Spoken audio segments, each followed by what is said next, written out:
सारा जो हमारे सुप्रीम कोर्ट में जो बहस हुई वो इसी पर तो हुई थी।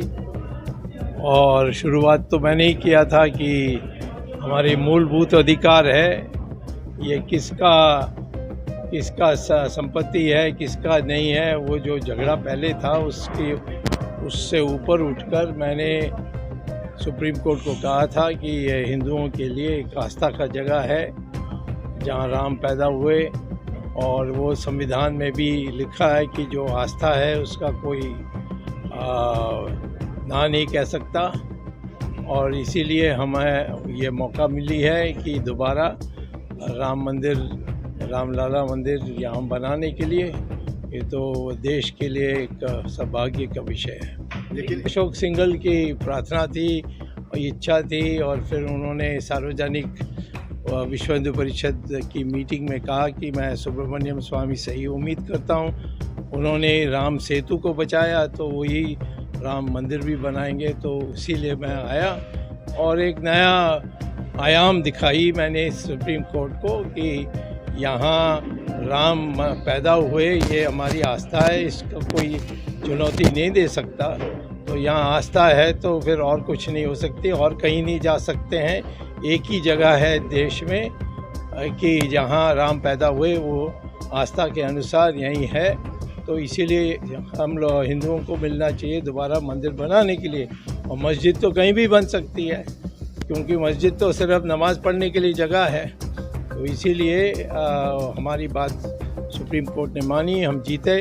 उसके बाद हमने ये पहली बार इस तरफ आ रहे हैं। अब ये सारे संचालन तो प्रधानमंत्री कर रहे हैं, तो इसमें मुझे टिप्पणी करने की जरूरत नहीं।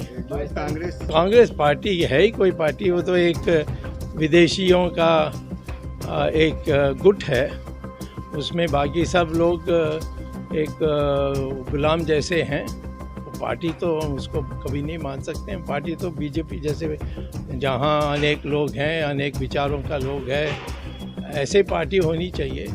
तो कांग्रेस पार्टी का कोई मुझे तो भविष्य नहीं लगता जब तक ये नेहरू परिवार की छुट्टी नहीं होती।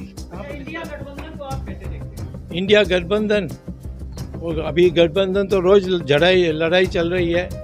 तो जब गठबंधन चुनाव में टिकट्स की बांटने के बाद आप पूछोगे तो मैं बता सकता हूँ।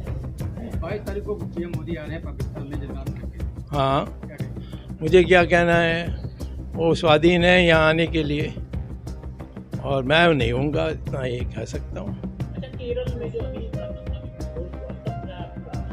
नहीं, ये तो है ही हमारे देश में खतरनाक यानी ऐसे घटनाएं हो रहे हैं जहाँ आतंकवादी लोग और ख़ास तौर जो विदेश से प्रेरणा लेते हैं वो कर रहे हैं। उनको सख्ती से और एक विश्वास के साथ हम इस देश को मुक्त करने के लिए इस आतंकवादियों से हमें काम करना चाहिए।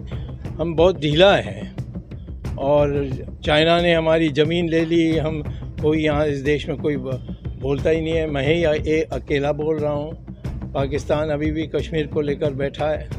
तो हमारे देश में ऐसी चीज़ें बहुत हो रही है, परंतु मैं समझता हूँ कि ऐसा नेतृत्व होना चाहिए जो इनको सीधा टक्कर दे सकते हैं, जैसे इजराइल कर रही है अभी हमास के साथ। वैसे मिटाने के लिए जो इजराइल कदम उठा रही है, वही वैसे ही हम भी करना चाहिए।